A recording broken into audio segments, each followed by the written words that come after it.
We've come to the end of the 36th edition of the Giornate Jay Weissberg, the Pordenone Silent Film Festival. I think we're all exhausted but also exhilarated because there have been so many wonderful films, so many interesting connections between programs, some of which we expected. The Nasty Women program, which had resonance throughout the program, not just in the films that were dedicated to that theme. Paula Negri, Anna Fugez, Geraldine Ferrar in The World and Its Woman. So that's something that continued throughout the program. Also the sense of exoticism of travel, so through the Soviet travelogues, as well as the African films, but also some wonderful polar films as well. So that was very nice to see, but also we noticed how many films there were about blindness, and that partly was programmed and partly not, so it is always wonderful to see how these things develop a life of their own when the programming is has a sense of unity to it, and hopefully that came across. So I am very happy with how things have gone this year. Also, not just the films, but the different events around the films. The Collegium was terrific as always.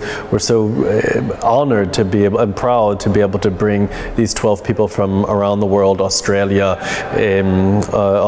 India, Canada, Switzerland, various places, to talk daily about the films that we're seeing. And it's also wonderful, for example, Maggie Hennefeld, who was one of the programmers, one of the curators for the Nasty Women program, also came through the Collegium. So it's lovely to have a sense of our growing together and people feeling invested in the festival, which is a tremendous satisfaction. I'm also pleased to say that we've been working hard on 2018. The programming is already practically done for the larger sections, and so far I've been able to announce that we'll be screening 4 more Japanese films, late silent Japanese films with post-synchronized sound. We had 2 this year, so 4 next year from the National Film Center of Tokyo.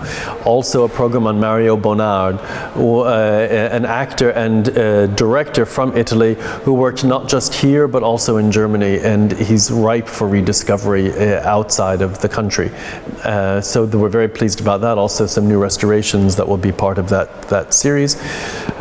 Also the second part of the Scandinavian films, which was one of the great successes of this year.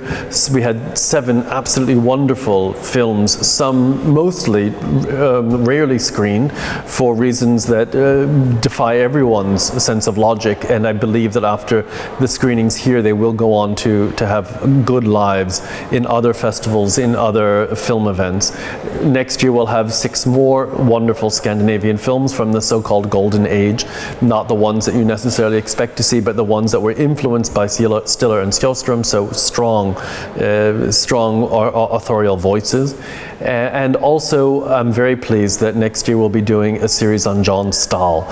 Stahl, one of the great directors, best known for his melodramas, such as talkie melodramas, sound melodramas such as The Magnificent Obsession, Imitation of Life, films that were redone by Douglas Sirk, of course.